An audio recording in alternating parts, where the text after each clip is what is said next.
हैं SPN 9 news और आपके साथ मैं हूं क्रांति सिंह। महाराष्ट्र में मची सियासी घमासान और वहां के सियासी उठापटक और मुख्यमंत्री पद की शपथ लेने के बाद सीएम एकनाथ शिंदे की हलचल देखने लायक है। महाराष्ट्र में इन दिनों जो काफी गर्माहट का नजारा जो है वो देखने को मिल रहा है। इस गर्माहट के बीच में इस सियासी उठापटक को लेकर के मुख्यमंत्री पद का शपथ लेना एकनाथ शिंदे के लिए एक सपने जैसा था और ये सपना आखिरकार उन्होंने पूरा कर ही लिया है।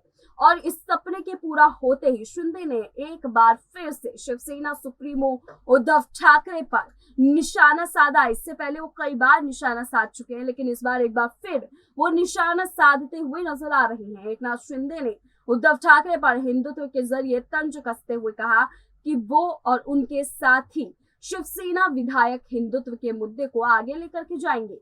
उन्होंने शिवसेना में पड़ी फूट को लेकर कहा कि अगर किसी पार्टी के पास 50 विधायक कोई बड़ा कदम उठाते हैं तो उसके पीछे अवश्य ही कोई ना कोई कारण तो जरूर होगा। एकनाथ शिंदे ने पूर्व की महाविकास अघाड़ी सरकार को भी आड़े हाथों लेते हुए शिवसेना प्रमुख उद्धव ठाकरे पर निशाना साधा। सीएम शिंदे ने कहा कि हमने 2019 के विधानसभा चुनाव में बीजेपी के साथ मिलकर चुनाव लड़ा और जीत हासिल की, लेकिन चुनाव जीतने के बाद शिवसेना ने एनसीपी और कांग्रेस के साथ मिलकर महाराष्ट्र में सरकार बनाई। कांग्रेस और एनसीपी में शिवसेना के गठबंधन को लेकर विधायकों में असंतोष था। एकनाथ शिंदे ने बताया कि पिछली सरकार में किस बात से परेशान थे विधायक, शिवसेना में क्यों पड़ी दरार। महाराष्ट्र में सियासी उठापटक और मुख्यमंत्री पद की शपथ लेने के बाद सीएम एकनाथ शिंदे ने उद्धव ठाकरे पर जिस तरीके से अपने करारे रुख को सामने रखा है वो देखने लायक है। हिंदुत्व के मुद्दे को वो आगे लेकर के जाना चाहते, इस तरीके की तमाम बातें जो है वो कर रहे हैं। अब इन मामलों को देखते हुए एकनाथ शिंदे ने महाविकास अघाड़ी सरकार के शिवसेना को कई रूप से आड़े हाथों लिया। अब इस दौरान वो और क्या कुछ नया जो है वो लेकर के आएंगे इस पूरे मामले में, वो तो देखने वाली बात होगी। लेकिन इस पूरे मामले को देख करके लगता है कि इस दौरान जो उन्होंने विधायकों को लेकर के कहा वो भी बड़ी बात थी। उन्होंने कहा कि विधायकों का जो समर्थन था वो शिंदे को क्यों मिला और ठाकरे को क्यों नहीं मिला, इस पर भी उन्होंने एक बड़ा खुलासा किया है। महाराष्ट्र में नई सरकार के गठन और फ्लोर टेस्ट को लेकर मुख्यमंत्री एकनाथ शिंदे ने कहा कि हम लोगों के पास बहुमत है। उन्होंने कहा कि हमारे पास सदन में 170 विधायक का समर्थन हासिल है।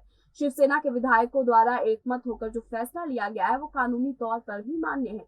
वही विधानसभा में स्पीकर में हमारे गुट को वैध ठहराया गया था। हम लोगों ने फ्लोर टेस्ट में आसानी से बहुमत साबित कर दिया था।